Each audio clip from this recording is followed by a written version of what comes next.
మనం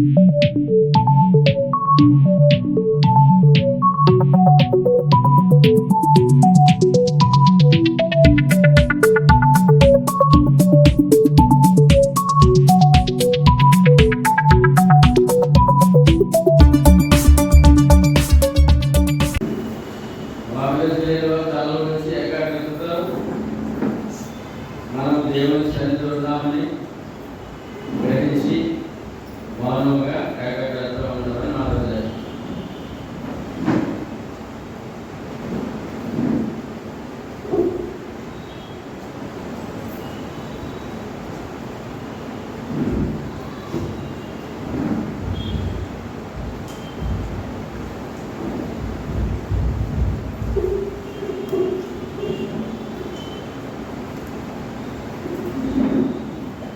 ప్రార్థన. మమ్మల్ని మిగిలిగా ప్రేమించిన నా ప్రియ పరలోకమందున్న మా ప్రియ తండ్రి, పరిశుద్ధుడా, పరమ తండ్రి, సకలాశీర్వాద కారణభూతుడా, మమ్మల్ని పుట్టించి పోషించి సంరక్షించే దేవ, మీకు అనలేని కృతజ్ఞత స్తుతులు స్తోత్రములు చెల్లించుకొనుచున్నాము. మహాభరుడు, మహోన్నతుడు, పరిశుద్ధుడు, నిత్య నివాసుడైన మా పరమ తండ్రి, మీ స్తోత్రం నాయన. ఆకాశమును, భూమిని, సముద్రమును, అందరి సమస్తమును సృష్టించి పోషించి సంరక్షించే దేవా, మీ స్తోత్రము తండ్రి. సంఘమును పోషించి సంరక్షించే దేవా, స్తోత్రము తండ్రి. నీకు అనుక్షణము కృతజ్ఞతాస్తుతులు చెల్లించే బద్ధులమైన దేవ, ఏ క్షణము మాది కాదు తండ్రి. ప్రతి క్షణం మీ తోడు, మీ దీవెన, మీ కాపుదలు కావాలి నాయన. అటు రీతిలో మమ్మల్ని కాచి కాపాడి నీ కృపా కనికలు మా మీద ఉంచి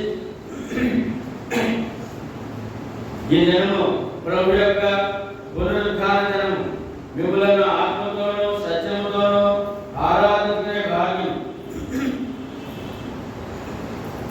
మీ ప్రభు మాకు తోడుగా ఉంచి మీ పరిశుద్ధ సన్నిధి మాకు అనుగ్రహించిన దేవ, ఆయుషించారు, ఆరోగ్యం ఇచ్చారు. మీ యొక్క ప్రేమలో మీ అందరి భయభక్తులతో, విశ్వాసంతో, వినయ భయభక్తులతో మీ సన్నిధి చేరే భాగ్యం ఇచ్చారు. మీ పరిశుద్ధ సన్నిధి మాకు ఇచ్చారు దేవా, మీకు కృతజ్ఞతాస్తుతులు చెల్లించుకొనుచున్నాము తండ్రి. నాయనా, మరి పునరుద్ధానమును జ్ఞాపకం చేసుకోవడం అంటే నాయనా మా కొరకు పరలోక భూలోక మానవుడిగా వచ్చి మా యొక్క లోక పాపుల యొక్క పాపులు రక్షించడానికి క్రీస్తు యేసు లోకమునికి వచ్చినని ఆ యొక్క ప్రేమను బట్టి మరి మా కొరకు శిలువలో ఘోర మరణం అనిపించి లోక పాపములను మోసుకొనుకో దేవుని గొర్రెలాగా మా పాపములని శిలువలో మోసి భరించి మానవుల పాప కొరకై, నా పాప కొరకై, మా పాపముల కొరకై శిలువలో ఘోర మరణం అనిపించి మరణించి సమాధి చేయబడి తిరిగి మరణాన్ని జయించిన జనమే పునరుద్ధాన దినమని మీరు సెలవించారు దేవా. ఆ పునరుద్ధాన దినమును, మీ ప్రేమను, మీ త్యాగమును, మా పాపములకు మీరు చేసిన చూపిన ప్రేమను, త్యాగమును జ్ఞాపకం చేసుకోమని సెలవించారు దేవా. అట్టి విశ్వాసంతో మీ సన్నిధి కూడా వచ్చిన బిడ్డలను, సహోదరి సహోదరులను పేరు పేరును జీవించి కాచి కాపాడమని, ఆరోగ్య భాగ్యాలతో నింపమని, ఇంకా రావాల్సిన బిడ్డలను మీ సన్నిధి నడిపించమని, వాతావరణం అదుపులో నుంచి ఆశీర్వదించమని వేడుకొనుచున్నాము నాయన. మరి ముఖ్యంగా నా తండ్రి, మీ యొక్క ప్రియ స్థానిక సంఘములు, స్థానిక గ్రేష్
జ్ఞాపకం చేసుకోండి.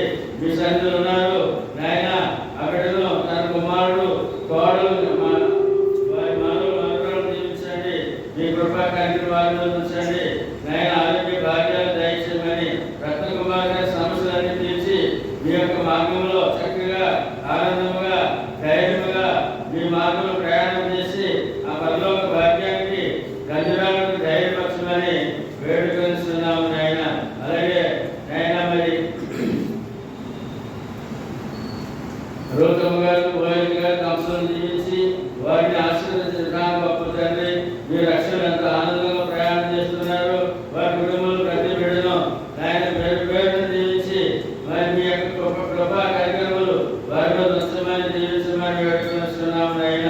అది తగ్గుతూ కాపులను దీవించి వారి యొక్క ఆయన జీవనలో దాంపత్య జీవితంలో ఫలాలు దయచేయమని వేడుకొనిస్తున్నాము తండ్రి. అలాగే నాయన మరి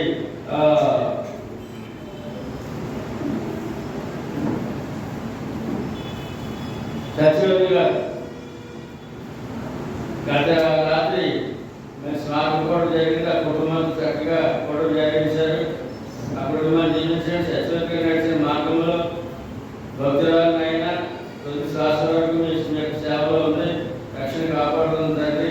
వారి కుటుంబం ఆయన వారందరికీ కూడా భాగ్యం దయచేయమని సూర్యబాబు జ్ఞాపకం చేసుకోమని వేడుకొనిస్తున్నాము తండ్రి. శాంతి కమల నాయన మరి కుమారుడు పుట్టినరోజని ప్రార్థన కోరుచుండగా అబిడ్డను వయసునందు జ్ఞానమందు విద్య ఆరోగ్యమందు నీదైన బిడ్డలు వర్ధలు చేయమని కుమార్తెను దీవించమని దూరదేశుడు భక్తుని జ్ఞాపకం చేసుకోమని వేడుకొనిస్తున్నాము తండ్రి. అదేవిధంగా నారాయణ గారు వారి యొక్క కుటుంబంలో నాయన ప్రతి బిడ్డను ఎంతవరకు దీవించి మీ కరుణా ప్రకాశములు వారిలో చూశారు దేవ. ఆయన తన ఆరోగ్యం ప్రస్తావతాలు తండ్రి. అదేవిధంగా తన మనవరాలు ప్రియ ప్రసన్న ప్రియ ఆయన మంచి యూనివర్సిటీలో నాకు సీటు అనుగ్రహించాలి నా దేవుడు గొప్ప దేవుడని ఆ బిడ్డ ఎంతో విశ్వాసం మీ సన్నిధికి వచ్చింది నాయన. తను రాసిన ఎగ్జామ్లో మంచి ర్యాంకుతో బిడ్డను దీవించారు దేవ. స్తోత్రములు తండ్రి. వారి తల్లిదండ్రుల కుటుంబాన్ని దీవించమని వేడుకొనిస్తున్నాము తండ్రి. పశువులేటి లక్ష్మి గారు మణి గారికి ఆరోగ్యంగా ఉందని చెప్పి ఉన్నారు. వారి కుటుంబాన్ని దీవించండి. మణి గారికి ఆరోగ్యం దయచేయమని మేలుతో నింపమని వేడుకొనిస్తున్నాము తండ్రి. మరి నూనె రామకృష్ణ సరస్వతి దాంపతులను దీవించి వారి పిల్లలను దీవించి ఆశీర్వదించమని రక్షణకు సిద్ధపడుతుండగా ఆ సమయాన్ని వారిని దయచేయమని వేడుకొనిస్తున్నాము తండ్రి. వారిని తన భర్త పిల్లలను దీవించండి. దూరదేశం తన భర్తను జ్ఞాపకం చేసుకోమని వారి కుటుంబంలో ప్రతి బిడ్డను దీవించమని వేడుకొనిస్తున్నాము తండ్రి. అదేవిధంగా మా సహోదరి మీ ప్రియ రాసుగా పెద్దమాక చాలా భయంకర బాధ్యతలు ఉంటుంది. ప్రాణాపాయం ఉంది. రోగస్థాయి మీద ఉంది ఆయన. ఆ బిడ్డను కరుణించండి. మీ చిత్తమైతే మీ మహిమ బిడ్డలు తెలుసుమని వాట్సన్ మందులు దర్శన వైద్య స్థానంలో మీ కృప అనుగ్రహించమని ఆయన సహోదరు ఆంజనేయ గారు సచివతి గారు వారు తన సేవలు అందిస్తున్నారు. వారికి ప్రేమను బట్టి సేవలు బట్టి వారిని వారి కుటుంబంలో జీవించండి. సచివతికి కూడా చక్కటి ఆరోగ్యం ఆదరణ దయచేయమని మీ కృపా కార్యక్రమం వారిలో తెలుసమని వేడుకొనిస్తున్నాము తండ్రి. బేబీ గారు వారి కుటుంబాలను ప్రతి ఒక్కరిని జీవించండి. సుధీరు నాయన వారి తన దంపతులను జీవించండి. అలాగే సుజాత కుటుంబంలో ప్రతి బిడ్డను జ్ఞాపకం చేసుకోమని జే రఘు గారి కుటుంబంలో నాయన బిడ్డలను జీవించి ఆశీర్వదించమని ఆ బాధ్యత కుటుంబంలో ప్రతి బిడ్డను పేరు పేరు జీవించి ఆశీర్వదించమని నాయన మరి జీ వెంకటేష్ నాయన తను కుటుంబంతో మీ సన్నిధిలో ఉన్నారు దేవ. ఆ బిడ్డకి ఇచ్చిన కుటుంబానికి ఇచ్చిన ఆశీర్వాదములు మరి ప్రసాద్ ఇచ్చిన మంచి చక్కటి గృహాన్ని బట్టి ఆయన తన కుమార్తె రజస్వర అయినటువంటి 2 మనుషులు ఒకే సమయంలో 2 శుభ వచనములు శుభ కార్యములు ఆయన సంతోష కార్యములు అనుగ్రహించున్నారు.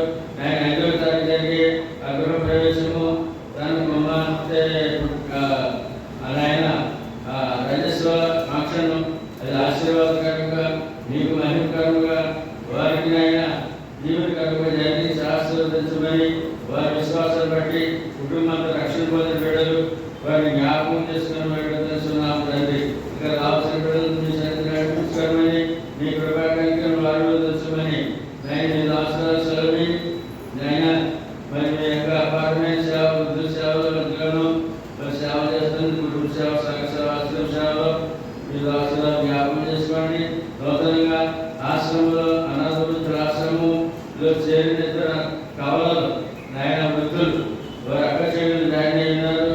వారికి క్షేమం, ఆరోగ్యం దయచేసి అక్కడ సేవలు అందుకుని క్షేమంగా జీవించడానికి దయచూపమని ఆశీర్వాద వృద్ధిని జ్ఞాపకం చేసుకోమని సంఘంలో వృద్ధులు పేరు పేరు దీవించి ఆశీర్వదించమని ఈ భయంకర వడగాలను తప్పించారు దేవా, కరుణించారు దేవా, ఆరోగ్యం ఇచ్చారు తండ్రి. మీ ప్రేమ చెల్లించవలసినాము తండ్రి. అలాగే ప్రతి బిడ్డను పేరు పేరు దీవించి ఆశీర్వదించమని జీవితకాలం నమ్మకంగా మా ప్రయాణ సాగుకు దయచూపమని దానికి ఆధారమైన ఈ వాక్యంతో మా ప్రయాణ సాగుకు దయచూపమని ఇకనైనా మరి మీకు తన కుమారుడు యేసుదాసు వారి కుటుంబాన్ని జీవించండి, కుమార్తె వారి కుటుంబాన్ని జీవించండి. నాయన తనకి ఆరోగ్య స్తోత్రాలు చెల్లించుకొనిస్తున్నాము తండ్రి. నాయన ఇంకను మీ కృప కనికరములు ప్రతి బిడ్డను దొచ్చమని ప్రార్థన సహాయకులు ప్రతి బిడ్డను జ్ఞాపకం చేసుకోమని మీ యొక్క ప్రేమలో మమ్మల్ని నడిపించమని ఈ ఆరాధన కూడా ఆది నుండి ఆఖరి వరకు మీకు మహిమకరముగాను మాకు దీవెనకరముగా మీ బిడ్డలను దీవించి ఆశీర్వదించమని లోక ప్రజలందరూ కూడా క్షేమంగా జీవించడకై మీ కృప దయచేయమని ఇక నాయన మా దేశంలో ఎన్నికలు జరిగినాయి నాయన. మరి 4వ తారీఖున ఆ యొక్క మరి జడ్జిమెంట్ అనగా ప్రజల తీర్పు వెలువడుతుంది తండ్రి. ఆయన మంచి పరిపాలకులను, మంచి నాయకులను, మంచి ప్రభుత్వాన్ని మాకు దయచేయమని మేలుతో నింపమని ప్రజల క్షేమం కొరకు క్షేమం కోరే నాయకులను ప్రభుత్వం మాకు దయచేయమని మా యొక్క అపరాధం పాపమును క్షమించమని మా ప్రభువును ప్రియ రక్షకుడైన యేసు క్రీస్తు వారి పేరిట మిగిలి వినయపూర్వకముగా బ్రతుమాని ప్రార్థించి వేడుకొనుచున్నాము పరమ తండ్రి. ఆమేన్.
ఇవాళ మనం ధ్యానించే వాక్యము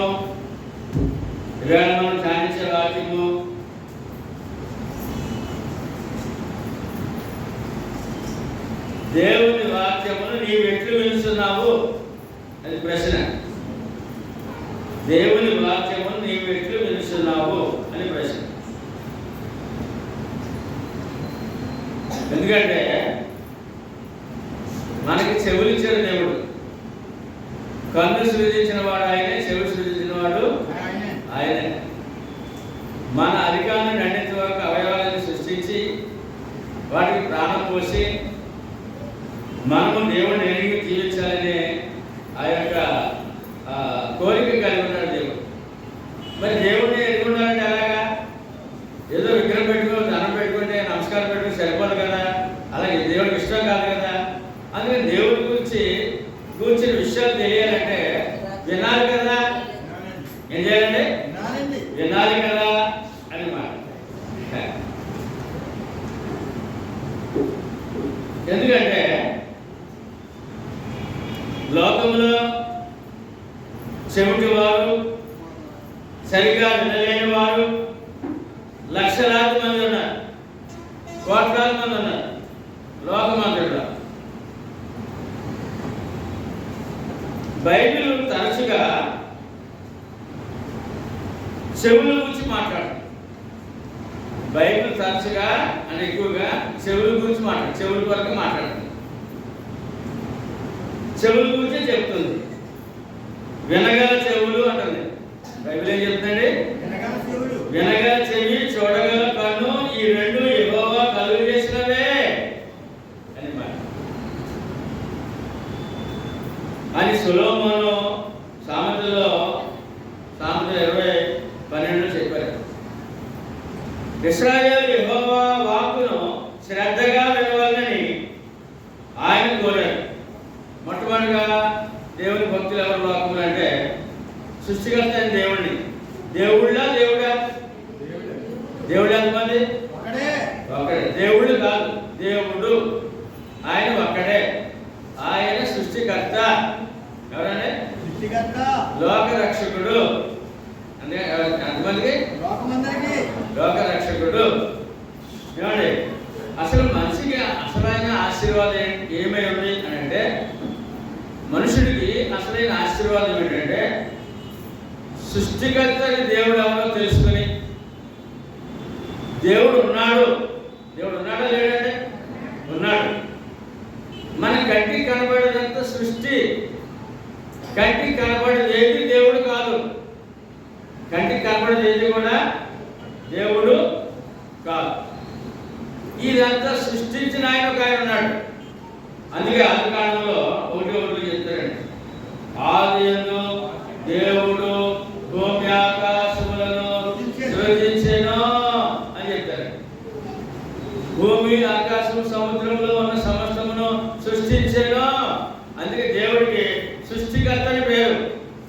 దేవుడు అంటే సృష్టి కాదండి, మన కనిపెట్టే సూర్యుడు, చంద్రుడు, నక్షత్రాలు, భూమి, చెట్లు, పుట్లు, రాడు, రప్ప కాదు దేవుడు అంటే. అదే దైవ జ్ఞానం. అదేంటంటే దేవుని జ్ఞానం. సృష్టిని పూజించే వాళ్ళు దైవ జ్ఞానంలో లేరు. కనుక ఆ గొప్ప దేవుని గురించి వినాలట, ఆయన మాట వినాలట. ఆయన మాట అంటే ఆయన ఎవరు అని అంటే మాట్లాడే దేవుడు, చూసే దేవుడు, వినే దేవుడు. బొమ్మ కాదు, చెట్టు కాదు, పొట్టు కాదు, బొమ్మ కాదు. ఆ దేవుని యొక్క ఆశీర్వాదం మానవుడు ఎలా పొందాలంటే, దేవుడు ఉన్నాడని, ఆయన సృష్టికర్తని, ఎవరైనా ఆయన ఒక్కడే దేవుడని, ఆయన లోకరక్షకుడని, ఎవరైనా లోకరక్షకుడని ఎరిగి నమ్మి ప్రభు అయిన యేసు సువార్తకు లోబడి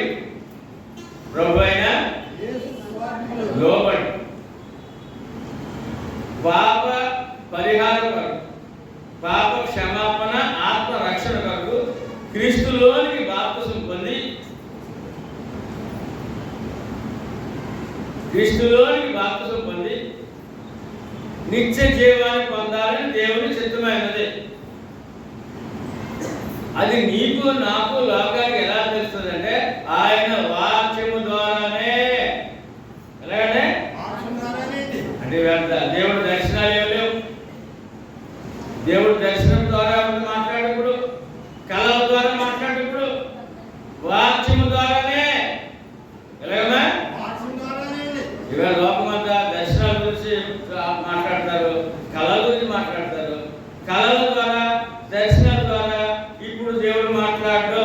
ఆయన వాక్యం పరిపూర్ణంగా బైబిల్గా గ్రంథముగా ఇచ్చారు. ఆ వాక్యం ప్రకారమే మనము వింటేనే ఆ యొక్క ఆ దీవెన, దైవ దీవెనలు, దేవుడితో సహవాసము, పాప క్షమాపణ, ఆత్మరక్షణ, పరలోక భాగ్యం, భూలోకంలో దేవుడు తండ్రి అని పిలుచుకున్నారు.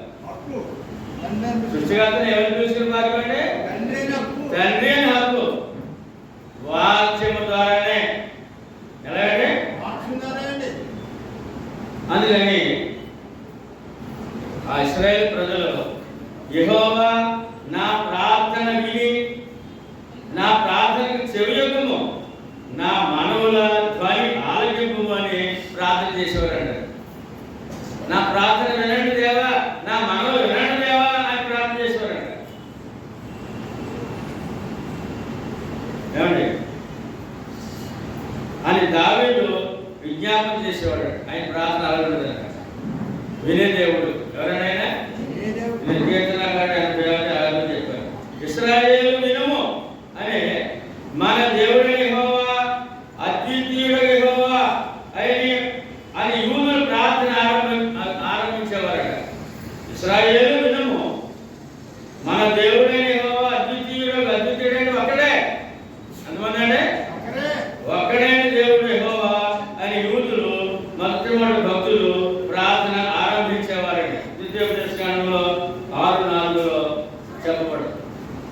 కనుక ఒక విశ్వాసికి, భక్తుడికి ఏమండి ఆ భక్తి జీవితాన్ని కొనసాగించుకోవాలంటే ఆ భక్తురాలకి ఏమి ఆధారమైందంటే ఆయన వాక్యమే అనగా దేవుని మాటే ఆధారమైంది.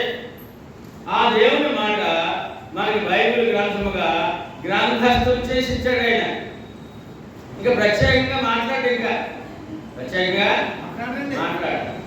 కనుక మాట్లాడేశాడు. ఆయన గ్రంథస్థం చేసి భక్తులకు ఇచ్చేశాడు. ఆ గ్రంథం మీ చేతిలో ఉంది, నా చేతిలో ఉంది, మన ఇంట్లో ఉంది. ఆ గ్రంథం తెలిసి చదివినట్లయితే, ఆ గ్రంథంలో మాటలు వినినట్లయితే ఏమండి నీవు నేను ధన్యులము. ధన్యులు అంటే ఆశీర్వదించబడిన వారు అన్నారు. అదే ప్రకటన గ్రంథంలో 1:3 ఎలా చెప్తారండి? సమయం సమీపించినది కనుక ఈ ప్రవచన వాక్యములు చదువువాడును వాటిని విని ఇందులో వ్రాయబడిన సంగతులు గైకొని వాడు ధన్యులు. బైబిల్ చదవాలంట. దైవ సంకల్పం అంతా ఆయన వాక్యంలో దాచబడింది కనుక, నీ ఆశీర్వాదము బైబిల్లో వాక్యంలో దాచబడింది కనుక, నీ రక్షణ నా రక్షణ బైబిల్లో వాక్యంలో దాచబడింది కనుక, అది నీకు తెలియాలంటే చదువుకున్న వాడైతే బైబిల్ చదవాలి, చదువు లేని వాడైతే శ్రద్ధతో వినాలి. దేవుడి వాక్యము వినాలి, చదవాలి, వినాలి. ఆ ప్రకారం జీవించినట్లయితే ఆ జీవితమే, ఆ విశ్వాసే, ఆ సహోదరి, ఆ సహోదరుడు ధన్యులు. ధన్య జీవితం కావాలంటా? ధన్య జీవితం కావాలందా?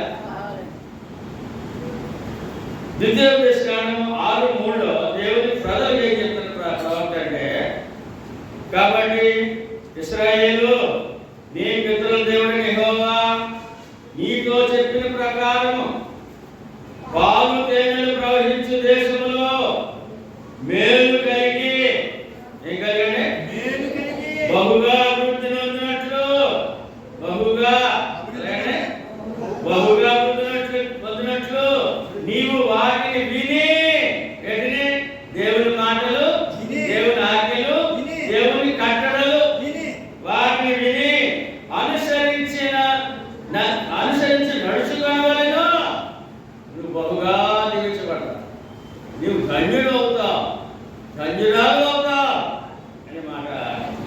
లోకం మానవులు శాపగ్రస్తులు ఉన్నారండి, ధన్యులు కాదండి. పాపులు ఉన్నారు, పుణ్యాత్ములు కాదండి. దేవుని వాక్యం ద్వారా పునీతులు అవుతారండి. దేవుని మాటల ద్వారా వారి జీవితం పునీతం అవుతుందండి, పవిత్రులు అవుతారండి, దేవుని పిల్లలు అవుతారండి. ఏమండి, వారు బహుగా ఆశీర్వదించబడతారండి. ఈ ఆశీర్వాదం అన్నీ కూడా ఆయన మాటలో, అనగా ఆయన వాక్యములో. ద్వితీయోపదేశకాండము 28:1 నీవు నీ దేవుని యెహోవా మాట శ్రద్ధగా విని ఎలాగంటే ఇప్పుడు చూడండి, మీరు ఆరాధనకు వచ్చినప్పుడు వాక్యం ప్రారంభించినప్పుడు మనసంతా దేవుడి మీద ఉంచుతారు, మనసంతా వాక్యం మీద ఉంటారు.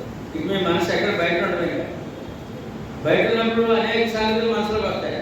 దేవుని సన్నిధిలో మాత్రం వాక్యం మీద ధ్యానించినప్పుడు పూర్తిగా దేవుడికి మనసు అప్పగించలేక మనసుకు సంబంధించింది, ఆత్మకు సంబంధించింది ఈ యొక్క ఆరాధన అంటే. ఏమండి, దైవ సన్నిధి అంటే. కనుక అంటున్నాడు కదా, నీవు నీ దేవుని యెహోవా మాట శ్రద్ధగా విని నేను నీకు ఆజ్ఞాపించుచున్న ఆయన ఆజ్ఞలన్నింటినీ ఆయన అనుసరించి, ఆజ్ఞలన్నింటినీ దేవుడు ఆజ్ఞాపించేవాడండి, బ్రతిమాలేవాడు కాడు. బ్రతిమాలేవాడు ఎందుకంటే పుట్టించి పోషించేవాడు అధికారం ఉండదా? ఉంటుంది.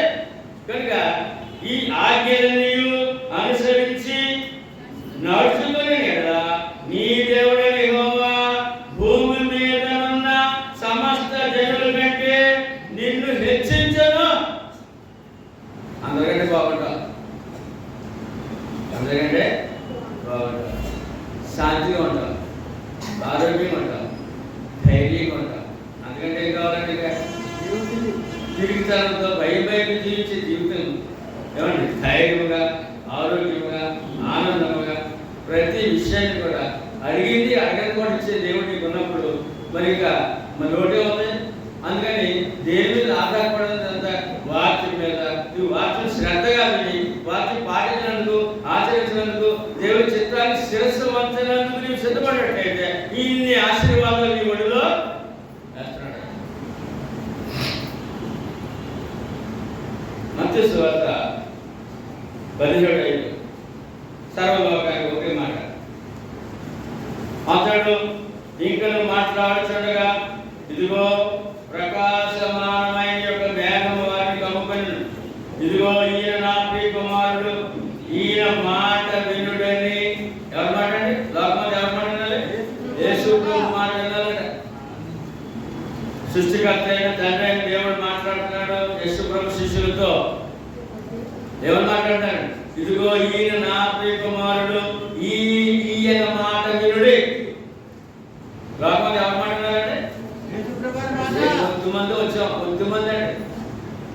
లోకమంతా వినాలంట, కొద్దిమంది వచ్చాం.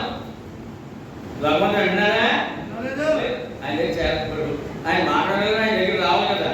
ఆయన దగ్గర ఎలా వస్తావు? ఆయన సన్నిధి ఎక్కడ ఎదుర్కొంటున్నా నామం కూడిందో వారి మధ్య ఉంటామంట. అంటే దేవుని సన్నిధి మందిరం రావాలి. ఆ సమయం కొంత సమయం ఇవ్వాలి. అక్కడ ఆ యొక్క ఆ గుడులు గోపురాల దగ్గర బయట ఇబ్బంది కాదు. ఇది ఏ తెలియదు నీకు అనే మాట స్పష్టంగా దేవుడు తెలియజేస్తున్నాడు. కనుక ఈయన మాట వినండి. విన్నామా? విన్నాం. ఏంటా మాట? ఏమైందా మాట అని అంటే ప్రభువారు అందరూ చెప్తామండి. మార్క్స్ వార్త 16:16 చెప్పండి. సర్వ సృష్టికి సువార్త ప్రకటించుడి. నమ్మి బాప్తిస్మం పొందిన వాడు రక్షించబడును, నమ్మని వారికి శిక్ష విధింపబడును. ఇదండి ఆయన మాట. సకల మానవ రక్షణకు వచ్చాడండి. పాపులు రక్షణకు వచ్చాడండి. పుణ్యాత్ములు కూడా రాలేదండి. పుణ్యాత్ముడు ఎవరో లేరండి. పుణ్యాత్ములు, నీతిమంతులు ఎవరో లేరండి.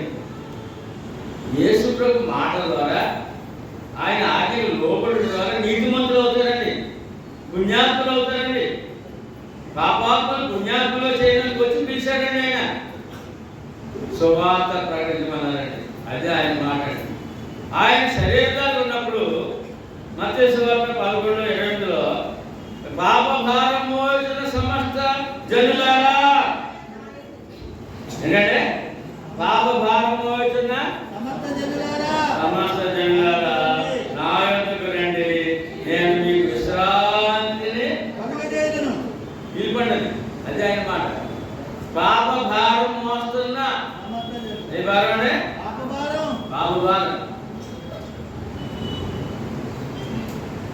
ఎవరికి కనపడుతుంది ఇది?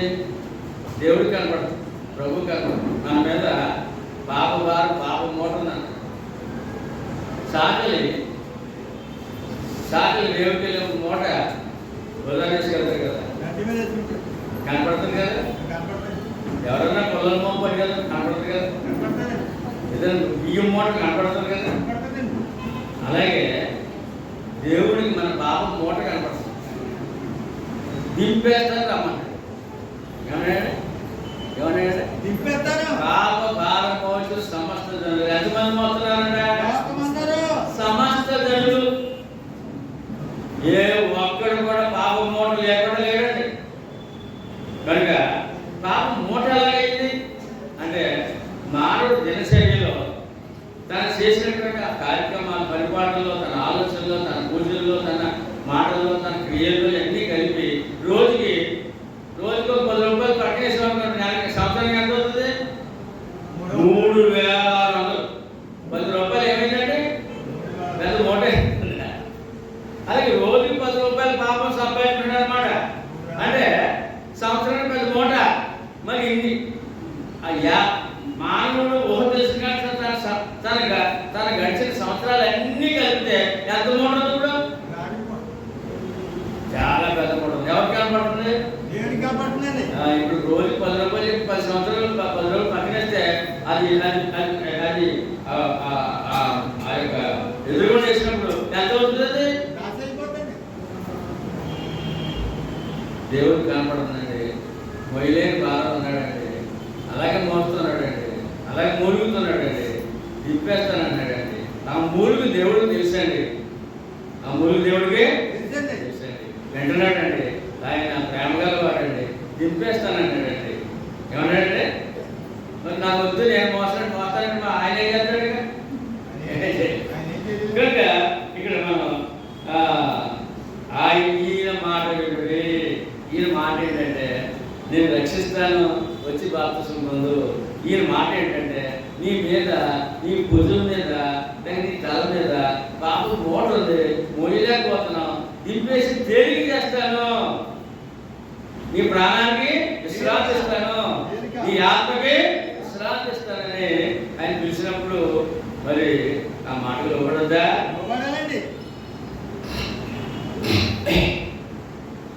అందుకే దేవుడు ఇలా చెప్పాడు.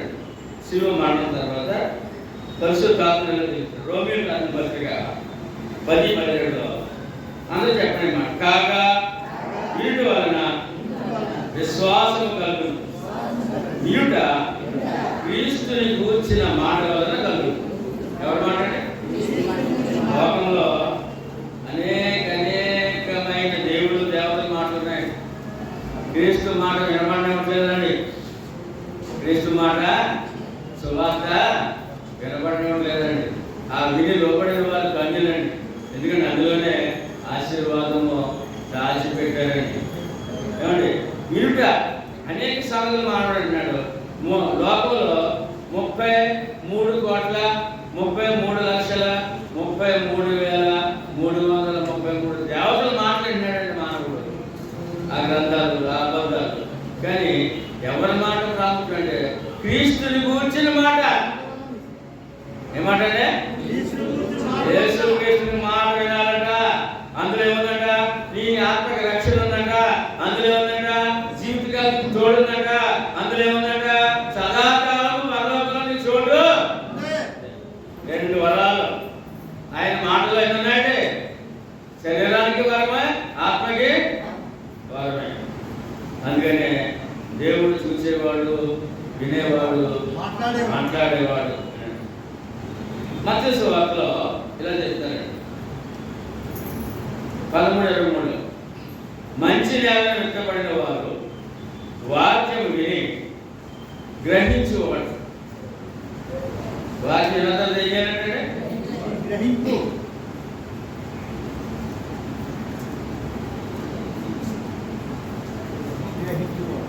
మనం మన కుటుంబాలు కొంతమంది మనతో మాట్లాడుతున్నారు. కొంతమంది మాట వినడానికి ఇష్టపడరు, కొంతమంది మాట్లాడితే వినడానికి ఇష్టపడరు, నిర్లక్ష్యం చేస్తారు. అప్పుడు వారి యొక్క ప్రేమ ఏంటో లేకపోతే ద్వేషం ఏంటో కోపం ఏంటో వారి సహాయం ఏంటో మనకు అర్థం కాదు. వారి మాట ఇంటేది కదా మీకు అర్థమైంది ఏంటో ఏమండి. తీరా విన్న తర్వాత నెగిటివ్ ఆలోచనలు వస్తాయండి. ఇది నేను నాతో ఎందుకు మాట్లాడుతుంది, ఏమన్నా ఏమన్నా నాకు స్వార్థంగా ఉందా లేదా దుర్మార్గం ఆలోచిస్తుందని చెప్పి వెంటనే రివర్స్గా మళ్ళీ ఆలోచిస్తాం. కాదంట, గ్రహించుకోవాలంట.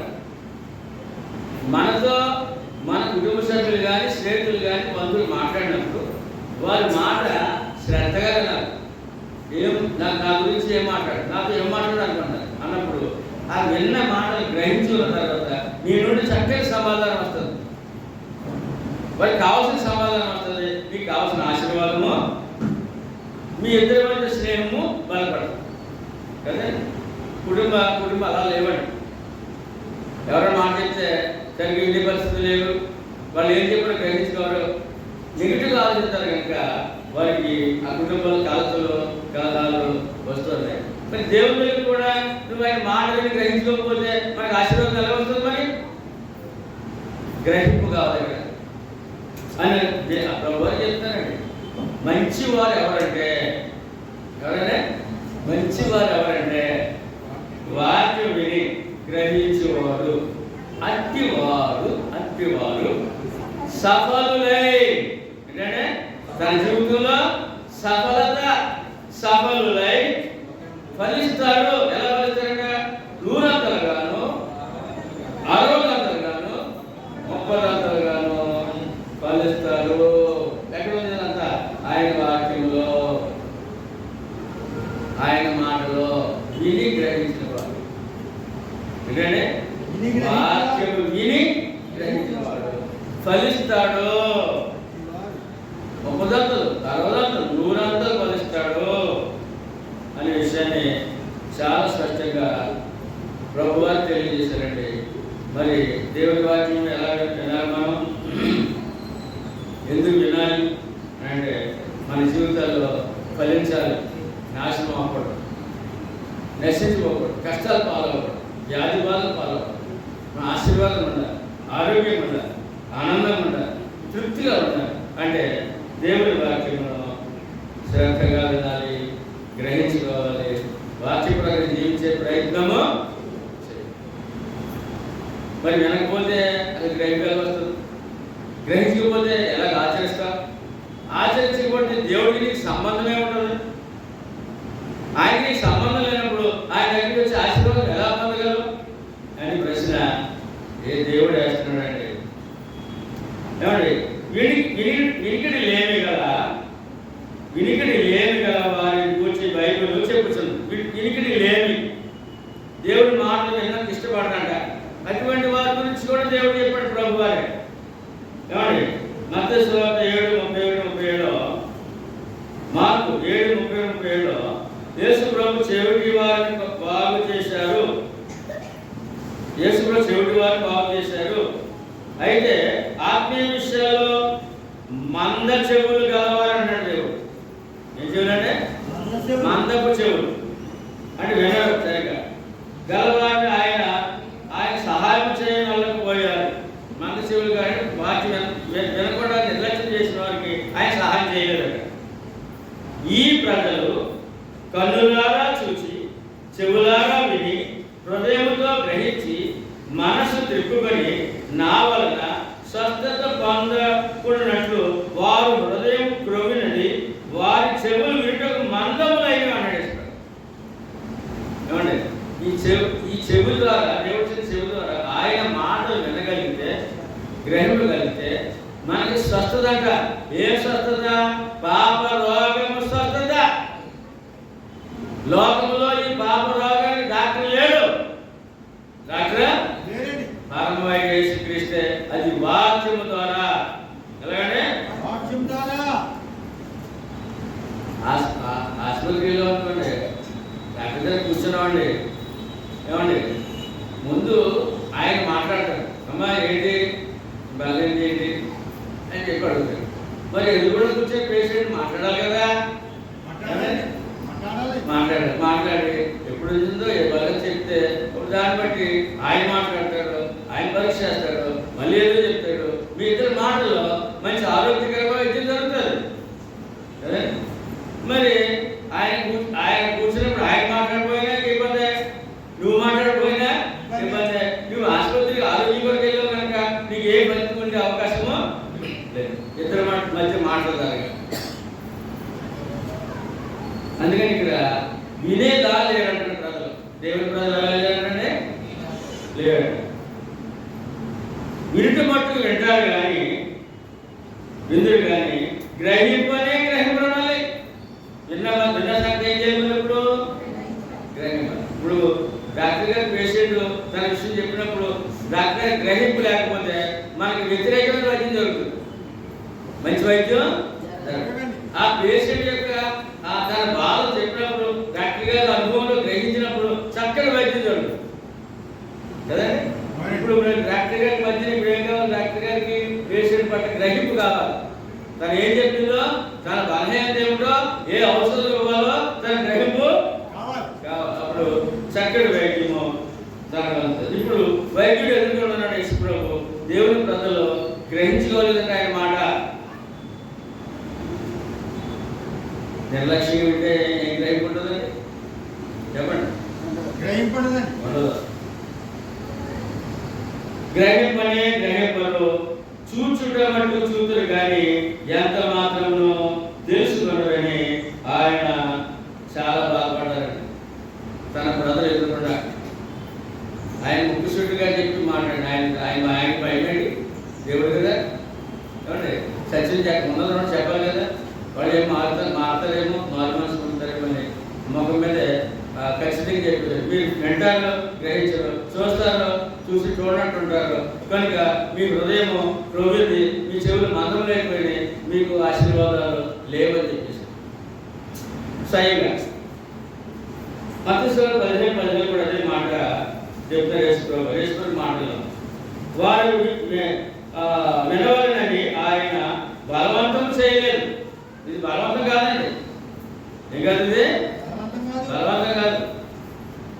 కానీ ఆయన రక్షణ వర్తమానము వారు వినవాలని ప్రోత్సహించేవాడు. ఎందుకంటే మేలు కలగాలి నీకు. మరి ఆ మేలు ఎలా వస్తుంది నీకు? ఆ సువార్తలో వస్తుంది, ఆయన వాక్యములో వస్తుంది. కనుక ప్రోత్సాహం అంట. ఏంటంటే బలవంతం కాదు, ప్రోత్సహించడం అంట. అందుకే చెవులు గలవాడు వినుడుగా. కానీ కూడా ప్రతి బోధలో పడేసుకోవాలి. ఏమనివ్వాలంటే చెవులు గలవాడు, దేవుని మాటలు వినగల చెవులు కావాలంట. ఎవరి మాట అంటే దేవుని మాట వినగల చెవులు. ఎప్పుడు మాట ముగింపు ఏంటంటే చెవులు గలవాడు వినుగాక అని కూడా అంటే ఆ ఎదుర్కొన్న ప్రజలు కొన్ని వేల మంది వచ్చేవారు. ఎందుకు వచ్చేవారు? వారు రోగాల కొరకు వచ్చేవారు, వ్యాధి బాధల కొరకు వచ్చేవారు. ఈ సమయంలో వారు దొరుకుతారు కదా. పరలోక సంగతులు కొంచెం చెప్తామని మాట్లాడుతుంటే వినేవారు కాదట. వినేవారు. ఆత్మ సంగతులు చెప్తాం, ఆత్మ రక్షించి మాటలు చెప్తాం, నేను ఎందుకు వచ్చానో వారికి తెలియాలని చెప్పి బాధ చేస్తున్నప్పుడు వారు వినేవారు కాదంట. అప్పుడు నిర్లక్ష్యం చేసిన వారికి తెలుసు కదా మరి. అందుకని చెవులు గలవాడు వినను కాక. ఏ చెవులు కావాలప్పుడు లోకమాతలైన చెవులు కాదు. సాడీ చెప్తుంటారు మనవాడు. ఏంటి సాడీ చెప్పుకొని చెవులు అలా పెట్టేస్తుంటారు. మన ఇళ్ళలో సాడీ చెప్తారు కదా. సాడీ చెప్పుకొని ఇంకేంటి అని అంటుంటారు. దేవుని మాట ఇంకేంటి అని అంటారు. ఈ ఆ చెవులు కాదు, దేవుని వాక్యం వినే చెవులు కావాలి. కనుక ఇప్పుడు ప్రశ్న, మన సంగతి ఏంటి? భక్తులు కదా, దేవుడు నమ్మాలి కదా. మన విడికి ఎట్లున్నది అని ప్రశ్న. విత్తువాని ఉపమానంలో ఆయన చాలా విషయాలు చెప్పాడు. చెవులు వాడి వినుడు కాకని మత్తయి సువార్త 13:9 చెప్పారు. చెవులు అంతా చెప్పిన తర్వాత ఈ విత్తువాని ఉపమానం విత్తనం గురించి యేసు కూడా బోధించే కోణమైన ప్రశ్న. ఆ ముగింపు మాట ఏంటంటే 11:9 చెవులు గల వాడు వినడు కాక. రెండో మాట, మీరేమి వింటున్నారో జాగ్రత్త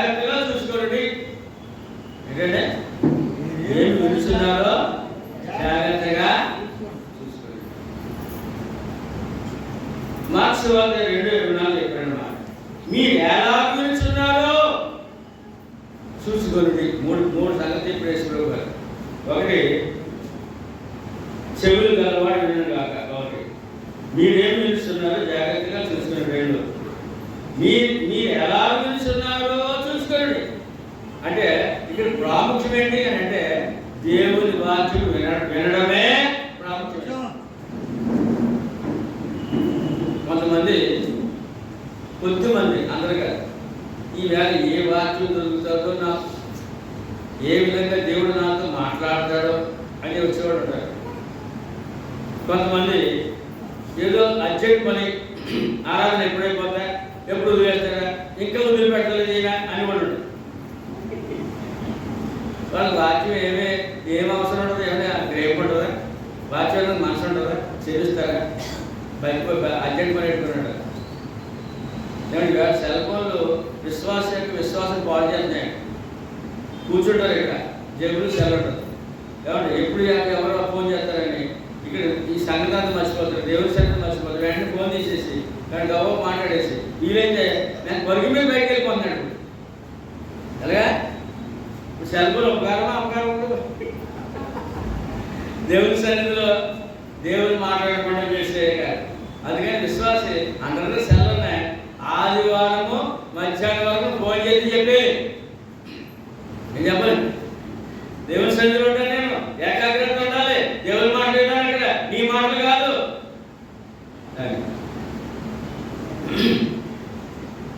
కనుక ఏం చెప్తారంటే ఇక్కడ మన సంగతి ఆలోచించుకోవాలట. మన వినికి ఎట్లున్నదో చూడాలట. ఎందుకు తెలుసండి పరమ వైద్యుడు వినికిడి గురించి కూడా ఆయన ఆరాధిస్తున్నాడు. ఏమంటే వినికిడి కూడా ఏమంటే చెవులు గలవాడు వినడు కాకని మాటకి అనగా జాగ్రత్తగా వినుడి. ఎలాగంటే జాగ్రత్తగా వినుడి. ఎంతకీ మానవునికి దేవుడు చెవులు ఎందుకు ఇచ్చాడు అది మరి ప్రశ్న. నిజమే చెవుల వలన అనేక ప్రయోజనాలు ఉన్నాయి. కానీ ప్రాథమికంగా నీవు వినట్లు చెవుని నీకు అనుగ్రహించబడ్డాయి. చనిపోక ముందు ఎప్పుడంటే చనిపోక ముందు నీవు వినట్లు చెవులు నీకు అనుగ్రహించబడ్డాయి. చనిపోక ముందు దేవుని వర్తమానం వినటం. అది ఎప్పుడంటే దేవుని చనిపోక ముందు దేవుని వర్తమానం అంటే సువార్త. దేవుడు ఎవరు, ఎంతమంది, ఆయన నీ కొరకు భూలోకానికి ఎందుకు వచ్చారు, ఏం చేశారు, ఈ వర్తమానం విన్నాను కంట చనిపోక ముందు ఈ చెవి ఎందుకు ఇచ్చాడో దాన్ని ఉపయోగించుకోవాలంట. ఆ సువార్త వినాలంట. ఆ సువార్త చనిపోయిన తర్వాత కళ్ళు పనిచేసి చెవులు పనిచేస్తాయంటే పనిచేయవు. మరి ఎప్పుడు బ్రతకుండగానే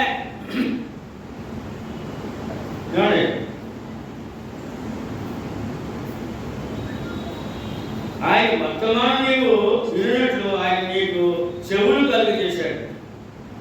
రక్షణ సంకల్పమును నీవు విని దానికి లోబడిన జనమున నీ చెవులు అంతకంటే గొప్ప పని చేయవు. దేవుని సువార్త వినందుకే గొప్ప పని దేవుడు నీకు చెవికిచ్చాడు. ఆ గొప్ప పని నువ్వు చేస్తున్నావు. లేదంటే కనవాలంతా చెత్త, లోకంలో చెత్త అంతా అంటున్నావు. పనికిరాని చెత్త అంతా మానవుడు అంటున్నాడు. అసలైన సంగతి దేవుడు ఇచ్చినా సరే దాని వినికిడి లోనికి రావట్లేదు అని చాలా స్పష్టంగా తెలియజేశారు.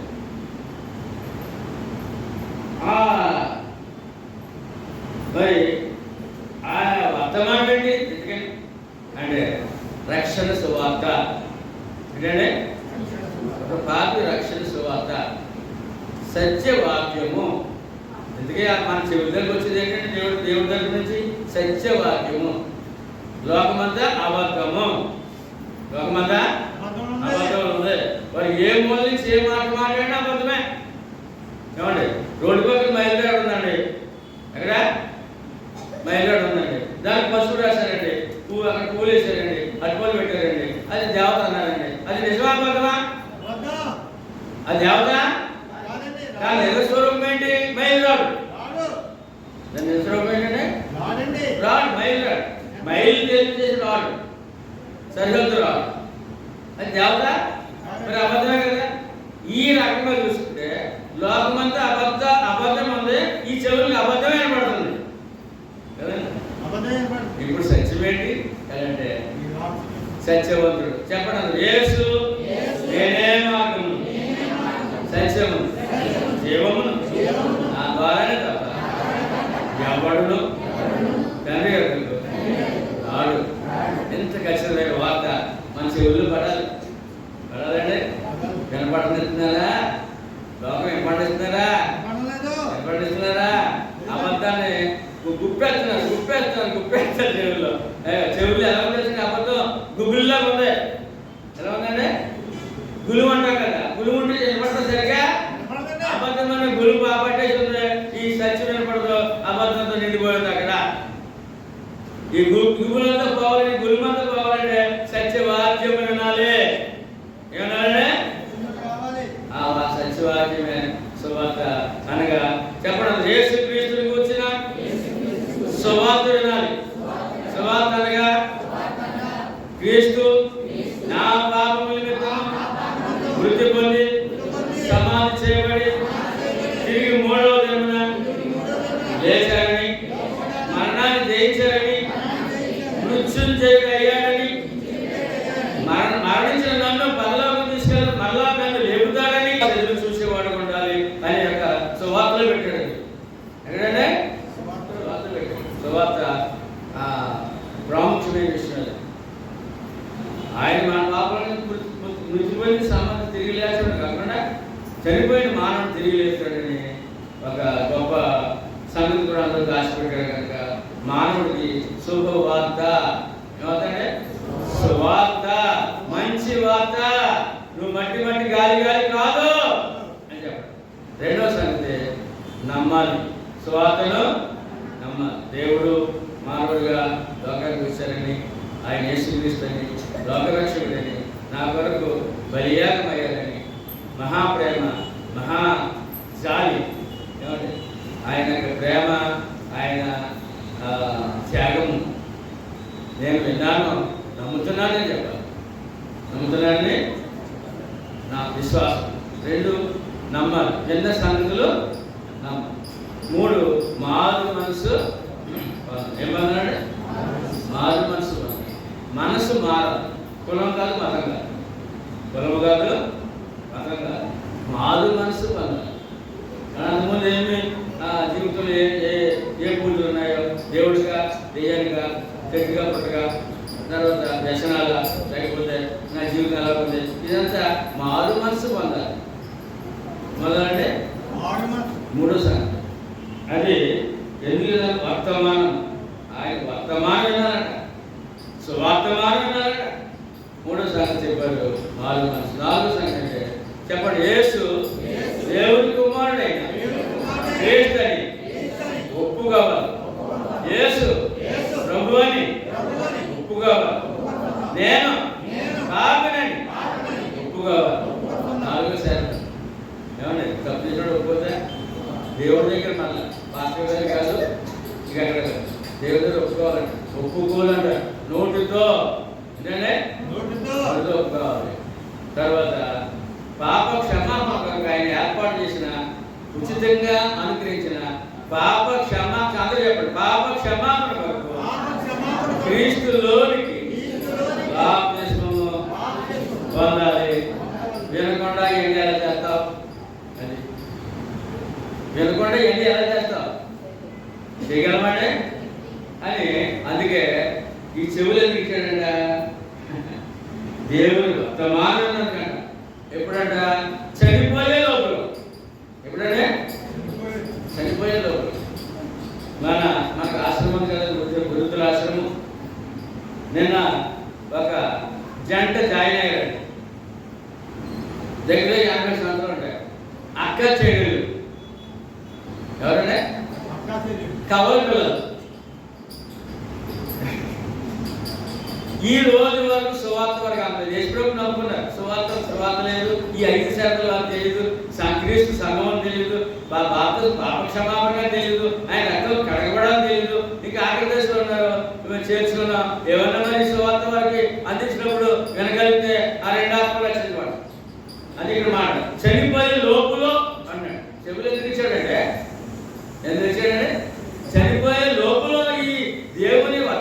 చెవులకు వెళ్ళాలి. ఏమండి? ఆ చెవులు ధైర్యము, ఆ జన్మ ధైర్యం. తర్వాత రక్షణ దిశగా పయనించుటకు ఈయుడ అతి అవసరం.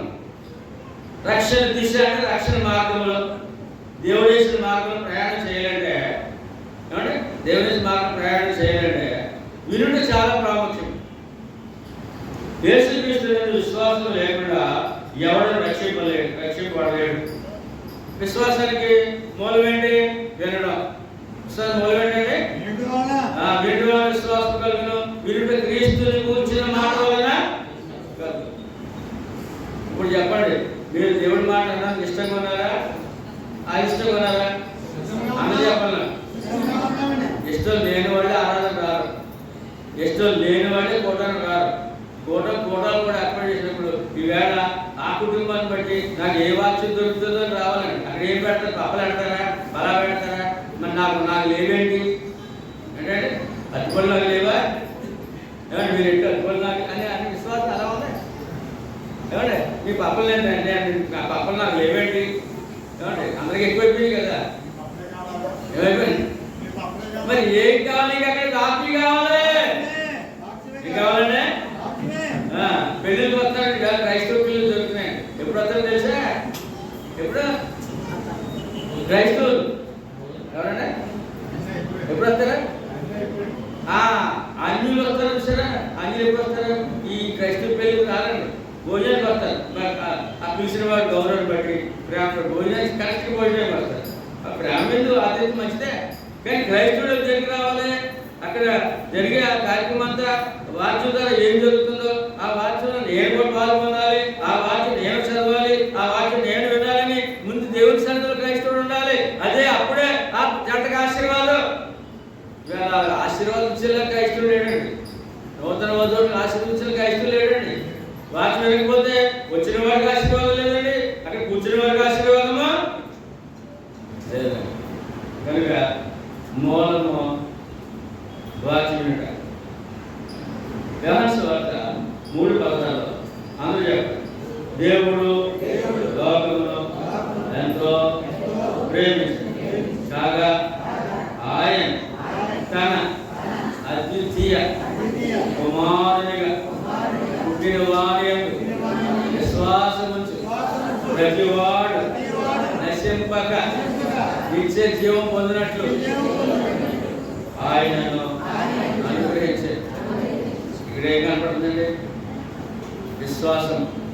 ఇదేనే విశ్వాసం బట్టి దేవుడి ప్రేమ. ఇందులో ఏం కనపడుతుందండి? ఆత్మరక్షణ. ఇదేనే విశ్వాసం ఎలా వస్తుంది? వినటం వల్ల. వినకపోతే నీకు మరి దేవుడికి నీకు సంబంధం ఏంటి? ఆయన నీ పక్క వచ్చాడు కదా, నేను లోకాన్ని ప్రేమించాడు కదా, నీ అవసరాలు తీరుస్తున్నాడు కదా, ఏమంటే నీ కోరికలు తీరుస్తున్నాడు కదా, ఏమంటే నీకు సంతానం ఇచ్చాడు కదా, నీకు ఆదాయం ఇచ్చాడు కదా, నీకు ఏవేవో కోరికలు తీర్చాడు కదా. ఏమంటే మరి ఆత్మ రక్షించుకోవద్దా? అందుకని నువ్వు వినొద్దా? మీకు వింటే విశ్వాసం కాదు కదా, మూఢభక్తి కాదు కదా. ఇది ఏ భక్తే? మూఢభక్తే కాదు కదా. అదే విషయం హెబ్రీయుల 11:6 కాగా వినటం వలన విశ్వాసం కలిగిన మాట చూసాం కదా. అందుకని ఏ విధానంట? విశ్వాసం లేకుండా దేవుని ఇష్టడైనట అసాధ్యమా? విశ్వాసం లేకుండా దేవుని ఇష్టడైనట అన్ని సాధ్యమంట. దేవుడికి ఒక్క విషయంలో సాధ్యం కాదంటే ఏం చేయలేడంట. ఎంత గొప్ప దేవుడు, ఏం చేయలేడంట. ఎక్కడ నువ్వు నమ్మకపోతే, మనం ఆయన నమ్మకపోతే మనకి ఏం చేయలేడంటే. విశ్వాసంలోనే పెట్టాడు ఆశీర్వాదం, ఆయనతో బంధం, ఆయనతో. మరి విశ్వాసానికి మూలమేంటి చెప్పండి? ఏమన్నా దేవుని వాక్యం. ఏమండి మనకి సినిమా మాట్లాడుతున్నాయి 3.5-4 గంటల ఏకాగ్రత లేకపోతే సినిమా చూసేవాడు. టీవీలో చేయండి, ఒక సీరియల్ గ్యాప్ లేదుగా, సీరియల్ పూర్తయింది అనుకోండి, మరి వెంటనే ఇప్పుడు సీరియల్ ఎంటర్ అయిపోతుంది. మొత్తం 24 గంటల నుంచి వర్ష సీరియల్లే. ఆ మాటలు విన్నట్టు ఎంత ఆనందమో ఏమండి. ఒకసారి మా సొలభ గారు అంటారంటే సీరియల్ కడుతుంటారు. నా అప్పుడు సీరియల్ చూపించేస్తానండి. ఇవి అంటుందంటే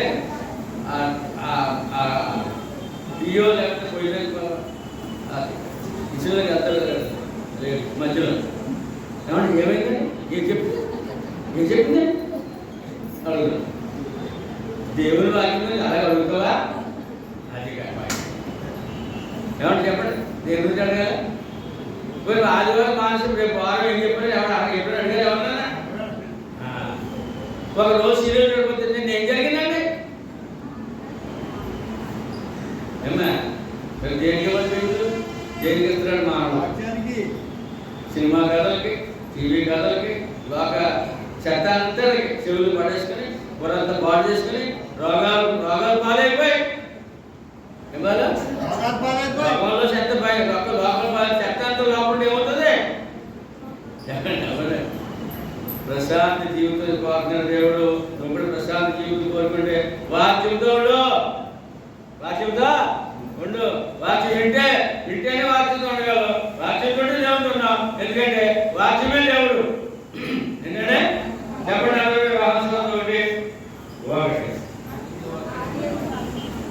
చెప్పాలి. ఆది వాక్యము దేవుడి వాక్యము దేవుడే.